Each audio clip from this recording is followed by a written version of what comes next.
Good Monday morning, everybody. Thank you so much for waking up early with us here at KTTC on Morning Pulse, our live digital newscast to give you all the top local quick headlines of the day so you can get your day off to the right start, get it going, and start your week on a note with us. So I'm Kelsey Marier, your anchor here for Morning Pulse. I also anchor the morning news every weekday morning from 4:30 to 7 a.m. if you're up that early to catch our local headlines as well as some other stories regionally and nationally and all around the world. So we're happy to bring you some top local headlines here for your Monday. Some stories that we have been following for a while, some updates, maybe some things that could impact you today.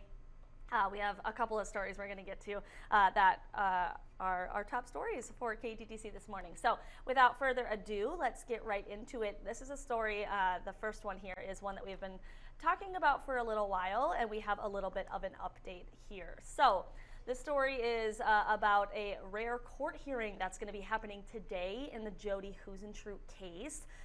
This is, of course, as a legal battle is playing out to unseal a search warrant. That is information that we learned a few weeks ago, and now we're learning that there will be a court hearing today. So that search warrant pertains to a potential suspect who may have had something to do with the Mason City news anchor's disappearance. Obviously talking about Jody Huisentruit here. This June is actually marking 30 years since she went missing. Hard to believe all that time has passed.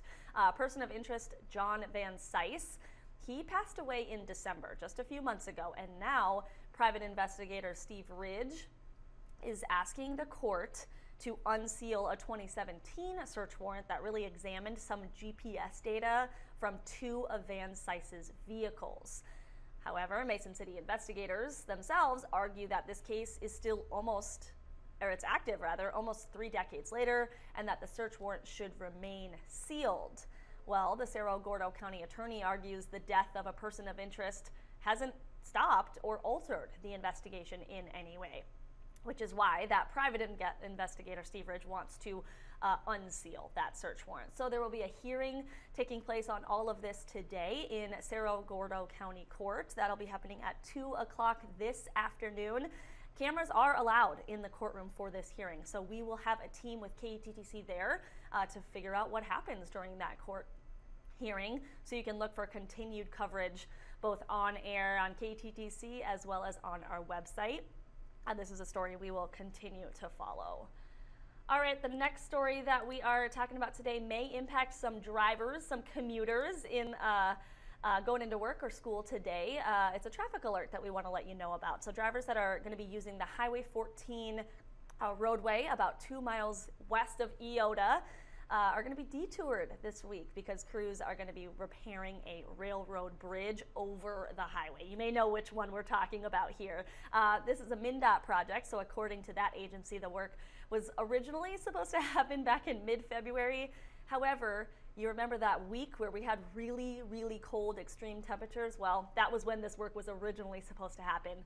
MnDOT rescheduled that for the safety of the road crews that would be doing this repair, so they didn't have to be out in those extremely cold temperatures. So now this closure and the road work has been rescheduled for this week starting today. So that highway is now closed. That happened at 9 a.m. That will be happening rather at 9 a.m. this morning, and it will be reopening by 4 o'clock Friday afternoon. So if that stretch of road is in your commute, if that's a road that you take regularly on a daily basis, this is something you'll want to know about.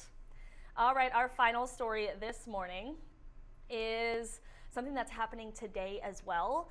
We're talking about childcare. This is something that many parents rely on every single day. Well, today, some families in Minnesota are going to be experiencing what happens when those services are not available. So childcare centers, providers, and communities are holding a day without childcare in Minnesota to really help bring about change and highlight what they call an urgent need for funding in the state. So here's a little bit about what's happening all around Minnesota. In some communities, childcare will simply be closed for the day to prove what an essential service this is for families and businesses.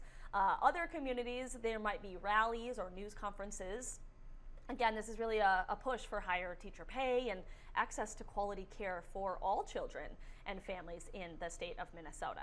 Now, what is happening here in Rochester today, Mayor Kim Norton and some of the city council members will be holding a discussion, kind of a roundtable conversation at Civic League Nursery. That is a child care center on the southwest side of town.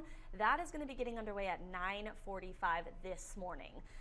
If you joined us early this morning for our morning newscast, our Aaliyah Demery kind of covered the story, was previewing it, including some reaction from local lawmakers on the funding for child care and what that kind of means for Minnesota families. So we're going to get an update on this story in our noon newscast today, hearing from the mayor, Rochester's mayor, as well as maybe some city council members. You can also find the reaction from local senators Carla Nelson and Liz Bolden on our website. That full story is there from what Aaliyah was covering earlier this morning. So we have all of that right on our website at kttc.com if you want to check that out. There you have it. That's kind of the local stories that we have going on either today or things that we've kind of been following, but we just want to make sure that you know what's going on in your community today and things that you might need to be following for the days and or weeks to come. Again, I'm Kelsey Marier, so happy to have you with us on Morning Pulse. If this is your first time joining us, we do this every weekday morning at 8:30.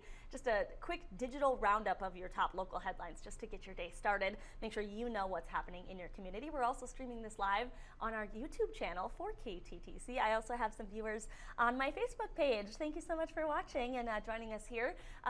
Again, this is every morning, and I hope that you continue to join us and get everything you need to know. For that, I will be signing off here with Morning Pulse. I'll see you right back here at the same time, same place tomorrow morning.